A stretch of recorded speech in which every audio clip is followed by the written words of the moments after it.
36. People who influence me most. Martin Buber once said something to the effect that life really begins with meeting. I can understand fully what he meant by that. I really believe that the direction and quality of your life can be influenced greatly by those you meet. The people you meet when you are young can influence your entire future. It is essential for you to follow the example of people you respect. Perhaps that is why we put pictures of such people on our desks or walls. Just think of the difference in the future of a person who follows the example of a pessimistic philosopher, such as Arthur Schopenhauer, and the future of a person who follows the example of men who had a pure love for freedom and values like Mahatma Gandhi or Abraham Lincoln. I have met countless people in my life, including really outstanding people, as well as people I did not really care to meet. Some faces are still very vivid in my mind, while I have easily forgotten other faces. One thing is definite, however. Much of what I am today is the result of meaningful meetings I have had with certain people, the people whom I remember the most. So let me mention them here. My mother was an outstanding person. Of course, most people respect their mothers, but I am particularly proud of mine. My father had been a highly respected educator and provincial governor, but he, as I have told, was captured and taken north during the Korean War. The difficulties my mother had in raising 5 children by herself were immense, but she managed to put us all through college. Her life was simply total sacrifice for her children. The core of my corporate philosophy is sacrifice, and I must admit that it is due largely to my mother's influence on me. I can still vividly remember her, a devout Christian, praying or singing hymns 4 times a day without fail. I must say that her prayers were a source of great strength for me. The positive Christian view of the world, of sacrifice and service, was deeply instilled in me by my mother, and by my 4 years at Yonsei University, a Christian school. As a result, I believe that religion is important. Some people say that the time has come in the world when religion is no longer necessary. They talk as if religion were outdated and a mistake. In my opinion, however, the more uncertain and seemingly worthless the times are, the more we need a stabilizing principle from which to work. I have a lot of close friends, and we have always helped one another. When I first went to work after college, a lot of classmates as well as upperclassmen and underclassmen from Gyeonggi High School were of great help to me. The vice chairman of the Daewoo group, Lee Woo-Bak, was a high school classmate. As high school juniors, we had the same homeroom. Unlike me, he was a model student. In the confusion after the Korean War, I went to the School of Hard Knocks and did not study for a year. So it was difficult when I went back to school. My grades were not very good, and my conduct was not anything to brag about.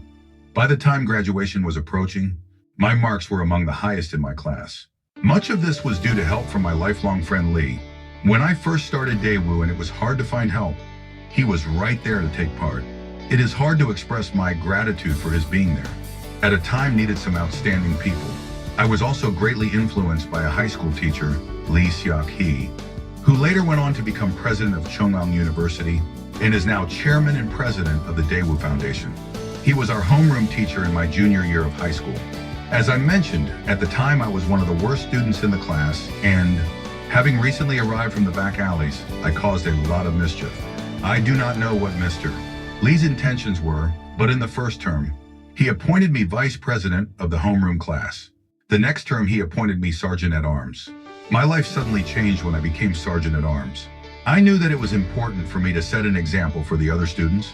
Up until that time, I was not even very good at saluting the upperclassmen. All of a sudden, there I was, sergeant at arms. Every morning I would stand before the mirror to make sure my school uniform was perfect.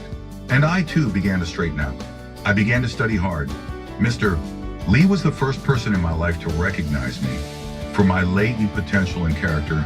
That is why I consider meeting him a turning point in my life. I studied hard and began to change in order to prove to him that his recognition was not groundless. If people believe in you, you try hard not to let them down. Not all students are good students, and some are troublemakers. It is precisely those students, the ones who do not study, and who make trouble, who need greater concern and attention than others. Simply yelling at them and scolding them do not work. You have to take an interest in the student and discover his or her unique capabilities. You have to recognize the student for his or her potential and give direction in a way that will help the student realize his or her unlimited potential. Albert Einstein once failed as a student, And Thomas Edison was tossed out of school. 37. A lesson from the world of spiders. There is a kind of spider that skillfully lays a large number of eggs in the bark of a tree and proceeds to disguise them with her web. After a period, the baby spiders hatch, and the mother spider, with no thought of herself, goes about the business of finding food for her babies. Just as all animals and insects do, when the baby spiders are strong enough to catch their own food, however, the exhausted mother dies. Even more surprisingly, in another species of spider, the mother actually feeds herself to the babies. It seems a bit unbelievable, but the mother's body provides sufficient nutrients for the baby spiders. It is very moving to note that the life of the baby spiders depends on the sacrifice and death of their mother, that the mother has to die for the babies to live. In the same sense, the prosperity of a future generation depends on the sacrifices made by the current generation. Indeed, there can be no prosperity without sacrifice. On a more personal level, the happiness of children depends on the sacrifices made by parents. The sweat and tears of one generation result in joy for the next. By the same token, lazy, irresponsible parents forge a trail of misery for their children. It has been my observation that families who live well are those in which the parents have sacrificed and worked hard for the next generation rather than working for themselves. As if following the natural law of spiders, our parents tightened their belts a few notches and worked hard for us. Our prosperity today is the result of the sacrifices made by the previous generation. This is true of every prosperous nation. Prosperity is built on the sacrifices of an entire generation. People often talk about the miracle of the Rhine, but was it a miracle? The miracle of the Rhine was one of hard work around the clock, by an entire generation to construct a new Germany. The sound of construction was the sound of sacrifice. That sacrifice was the power behind a prosperous Germany today. Examples abound. The pioneering spirit of sacrifice went on for generations in building American prosperity, and Japan is largely the fruit of sacrifices made during the Meiji Restoration. Nothing comes free and nothing is accidental. The more you dig, the deeper the hole, and the deeper the hole, the more water from the well. This is what it is all about.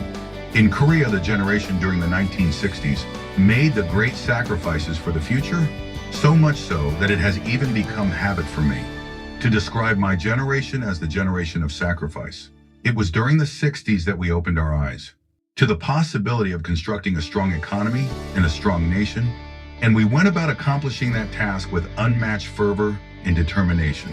What the younger generation has today is the fruit of those efforts and sacrifices. I am often asked the same question by people from prosperous nations. Why do you work so hard all the time and never even take a day off? Isn't it about time you felt a little satisfaction and took it easy? I always give the same reply. You live a lot better than we do. So don't you think our next generation should close the gap a bit? My generation feels a sense of mission to set the foundation for closing that gap. It's a little premature for us to sit around feeling satisfied. I personally feel that we still have a lot of sacrifices to make. I am concerned about the tendency of some who, with their newfound habits of lavish living, act as though they were part of an economically advanced nation. We have to recover our past sense of sacrifice in the spirit of challenging the future, since we are still living in a period that demands continued hard work. If you actually think about it from the perspective of one generation sacrificing for the next, then every generation should be making sacrifices for an even better future. No matter what its accomplishments may be, a generation should control its feelings of satisfaction. The satisfactions of one generation result in dissatisfaction in the next. The child plucks the fruit from a tree the grandparent planted. If there is no tree, there is nothing for the child to pick. If an entire generation thinks only of itself, what will be left? Even if we are not around to pick the fruit, we have the responsibility to plant the trees. What a joy it is to think of grandchildren plucking from the tree and reflecting on what their grandparents did and why they did it. Sacrifice is only possible when you discard all thoughts of self.